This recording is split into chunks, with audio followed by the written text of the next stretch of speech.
Hey y'all, it's Alina jumping right in. So this paycheck budget is actually 3 paychecks in one from March 3rd to March 23rd. Once again, I got behind, so that's why we're lumping them all together. And you actually see this paycheck budget the numbers are a little wonky, and we'll talk about that when we get to it. But first, our income, we had $147 from rollover. This is money that we put away so that we can pay our electric bill this month. Once again, it was high, and you'll see that later on.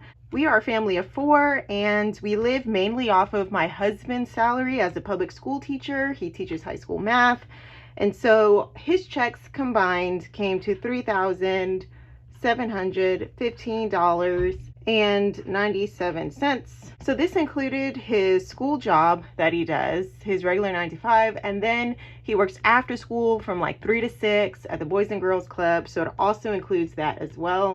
I brought in an income $947.76. This is my weekend job where I work Friday, Saturday, and Sunday. If you haven't seen my last video, you can go ahead and take a look. I'm on the tail end of this job. I've already put in my notice, and for reasons I talked about in the video, but this includes that in addition to some online sales that I've made. It wasn't a whole lot. I probably should have split it up, but next time I'll split this all up. And then we have $60 from side income. My husband did some tutoring and he got some money from that. So total income, including the rollover, total income for this 3-week period comes to $4,870.73. Let's go through the expenses. We have our normal tithe, and for the sake of time, I did not put in the dates. Tithe came to $682. Groceries for those 3 weeks came to $480. Gas, we spent $219.14. The odd number is because there were times when we had to get gas using our debit card because I either didn't take money out the bank or my husband didn't have the money. It was kind of a wonky few weeks, like I said, mainly because I'm working and like my work schedule, but I just went back to our statements and this is how much we spent for gas. For our April rent, we are setting aside $740. My husband and I will celebrate 10 years of being married on the 23rd of March. And we got married March 23rd, 2013. And y'all, we are in the middle of this debt-free journey. I say middle, but really we're coming towards the end here. We see the end in sight. Really, I didn't really want to spend anything on this anniversary. It sounds horrible, but my husband and I talked about it a lot. So we are going to set aside some money. We're not, jumping on a plane and flying to Italy and having, a wonderful time, or going to the Maldives or, Cabo or wherever. We're not doing any of that. I would love to do that. And part of me, that's the reason why I kind of don't want to celebrate it, because it's like, I wish we were doing something more than what we could do. But this is it. This is the debt-free journey, and this is sacrifice. This is real sacrifice right here. $40, that's real sacrifice. Like my 10-year anniversary, I'm spending $40 on it, and that's it. Let this be your friendly reminder. Don't ever take out student loans. Don't ever put yourself in this position to where that's all you can do.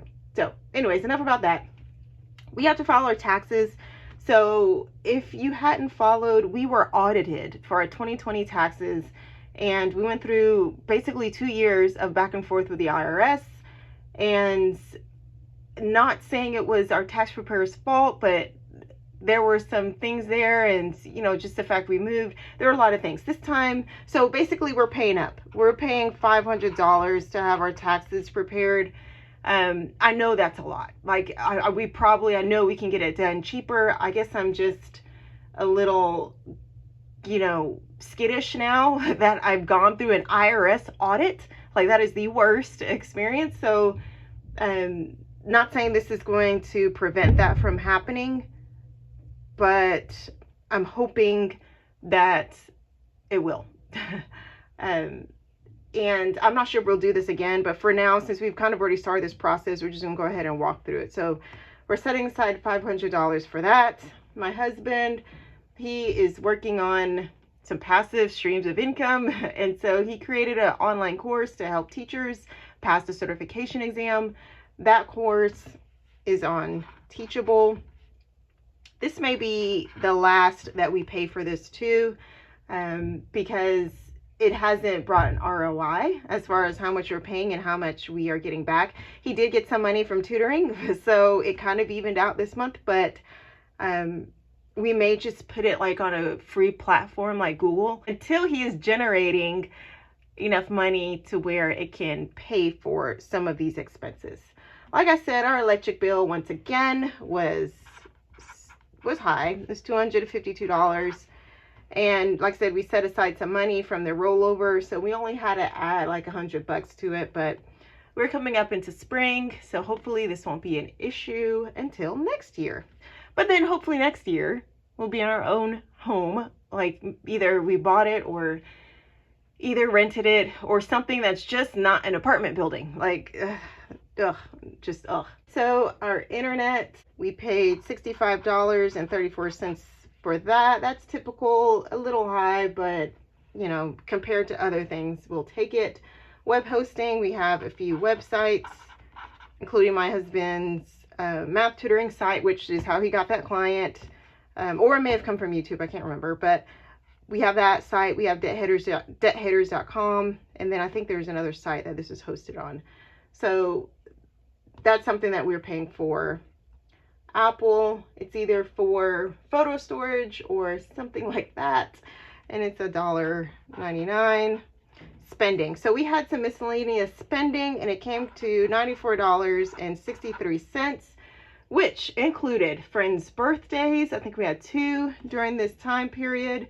There was a book sale, like a used book sale. I got some books for my children, in addition to a consignment sale where I got clothes for my children and shoes, some toys. This also included additional gas for us to go to these birthdays and probably some other spending in there too. But it wasn't, you know, we were going out to eat or anything fun. It was just stuff that just came up and that was needed. And then we set aside $10 as a buffer in our accounts so that in case we miss something, our account doesn't go overdrawn, like it's not at 0. All right, so adding up all of our expenses, it comes to $3,179.55. So we have actually already made a debt payment, like when I did this budget, and I made it based off of the money that was in our account. Basically what I'm saying is our income minus our expenses should equal what we're paying towards debt and make it a zero-based budget. However, and usually it does, like when I do these budgets. This month it did not, and to be real transparent, I don't have time to figure out why. Like I'm off $10.83, and I don't know why. I don't know where that came from. I don't know if it's like there was more money in the rollover or there was some other expense here that I didn't account for. But I will say this is probably what happens when I don't budget week by week when we are paid. This is what happens when I'm not on a regular basis looking over our financial situation. Things get lost. And so, like I said, I just don't have time to figure it out. But our debt payment that I just made was $1,702.01. So like I said, this is how much that when I was looking at our account, this is what made it everything zero and evened out with our bank account. So that's how much is going towards our debt. Thanks so much for watching. I don't say it often, but I really do appreciate everyone who watches our videos and takes the time to comment and share your thoughts or ask any questions. I hope that us sharing our journey encourages someone to let them know that wherever you are in your debt-free journey, to keep at it.